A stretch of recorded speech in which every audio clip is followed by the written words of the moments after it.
এইটা কিন্তু আমার দ্বিতীয়বার আসা, আমার এই পদে আসার পর। এর আগেও আমি শ্যামা সুন্দরীতে এসেছি, ভাগ্যটা দেখেছি। আপনাদের জন্য কয়েকটা তথ্য দিই। একটা তথ্য হচ্ছে যে শ্যামা সুন্দরীর জন্য আমরা 10 কিলোমিটার একটু ড্রেজিং করে এখানে 68টা ড্রেনেজ পয়েন্ট থেকে পয়ঃবর্জ্য পড়ে, সেখানে একটু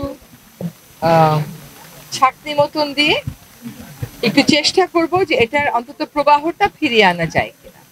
দুইটা পয়েন্টে আমরা দেখতে পাচ্ছি বাধা আছে। সে দুইটা পয়েন্ট নিয়ে আমি সেনাবাহিনীর সাথে আজকে কথা বলে এসেছি। সেনাবাহিনী, এডিসি রেভিনিউ মহোদয়, ডিসি অফিসের প্রতিনিধি এবং পানি উন্নয়ন বোর্ড একসাথে ম্যাপ নিয়ে বসবে। কোথায় কোথায় বাধা আছে পানির প্রবাহে সেগুলো অপসারণ করা, বাধাগুলো কেন দেওয়া হয়েছিল তার কোনো যৌক্তিকতা আছে কিনা, সেটার তাহলে বিকল্প কি হবে সেটা বোঝা হবে।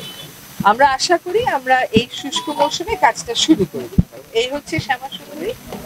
আর এখন 68টা পয়েন্ট থেকে যদি বর্জ্য এখানে আসে, তাইলে এই বর্জ্যগুলো কোথাও না কোথাও তো নিতে হবে। এই বর্জ্যগুলো তো নিষ্কাশনের একটা ট্রিটমেন্টের ব্যবস্থা করতে হবে, পরিশোধনের ব্যবস্থা করতে হবে। সেটা তো আসলে এত অল্প সময় আমাদের জন্য সম্ভব না, কিন্তু প্রবাহটা ফিরিয়ে আনার আমরা চেষ্টা করব। আমরা দেখবো যে এখানে একটা এসটিপি বা পয়ঃবর্জ্য শোধনের জন্য কোনো একটা ব্যবস্থা অল্প খরচে করা যায় কিনা।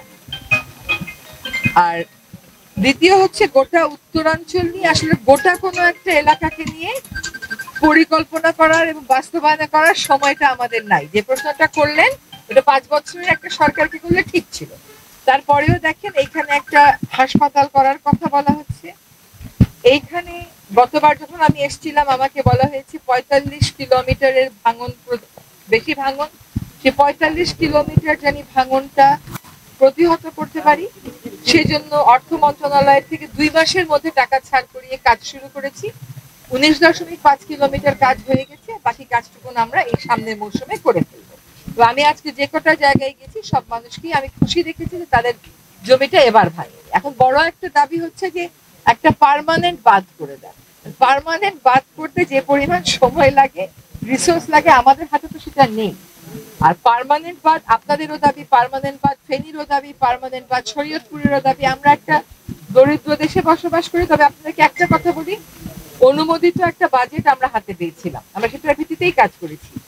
অনুমোদনের বাইরে গিয়ে 2 মাসের মধ্যে 45 কিলোমিটারের ভাঙন রোধে কাজের অনুমোদন নিয়ে আসা, কাজ শুরু করা এবং কাজ শেষ করা, এত বড় স্কেলের কাজ আমার মনে হয় না রংপুরের আগে কখনো কোথাও হয়েছে। এখন এই রংপুরকে ধরে একটা পরিকল্পনার কথা যদি বলেন, এটা আসলে আমাদের সে অর্থে সময় নেই। আমাদের ইচ্ছা থাকলেও সে অর্থে সময় নেই। হ্যাঁ, কিন্তু একটা যেটা বড় কাজ হবে সেটা হচ্ছে রংপুরের সবচেয়ে বড় সমস্যাটা, এখন বলতে সমস্যা বলেন সমাধান বলেন, আপনাদের প্রাণের সাথে সম্পর্কিত দাবি হচ্ছে তিস্তা। এখন তিস্তাকে উজানের দেশ হিসেবে আমাদেরকে আমাদের অধিকার প্রতিষ্ঠিত করতে হবে। সেই দিকে যেমন আমরা কাজ করছি, ভাটির দেশ হিসেবে আমাদেরকে আমাদের অধিকার প্রতিষ্ঠিত করতে হবে, সেদিকে যেমন আমরা কাজ করছি, একই সাথে ওই অধিকার আমরা যতক্ষণ পর্যন্ত ঠিক মতন এস্টাবলিশ করতে না পারি ততক্ষণ পর্যন্ত যাতে এই ভাটির এলাকার মানুষের কষ্ট না হয়, তাদের জন্য বারবার বন্যা, বারবার নদী ভাঙন, বারবার সেচের পানি না থাকার কষ্টে পড়তে না হয়, সেজন্য চীন সরকারের সাথে আমরা কথাবার্তা বলেছি। একটা পরিকল্পনা অনেকদিন যাবৎ আলমারিতে তোলা ছিল, ওটা বের করে পরিকল্পনা আপনাদের 5টা জায়গাতেই কিন্তু এসছে, চীনারা নিজেরা এসছে, আপনাদের সাথে কথা বলেছে, আপনাদের মতামত নিয়েছে, ওইগুলি সন্নিবেশ করে পরিকল্পনাটাকে সংশোধন করে আমরা পরিকল্পনা কমিশনে পাঠিয়েছি। ওরাও হয়তো এই সপ্তাহের মধ্যেই পাঠিয়ে দিবে সরকারের আরেক স্তরে। ওইখান থেকে ধরেন যদি অনুমোদন হয়ে যায়, তারপর যারা চীনা প্রতিষ্ঠান আছে তারা ডিজাইন করবে, নকশা করবে, তারপরে চীনের সাথে আমাদের এই পরিকল্পনাটা আমরা চূড়ান্ত করতে পারবো।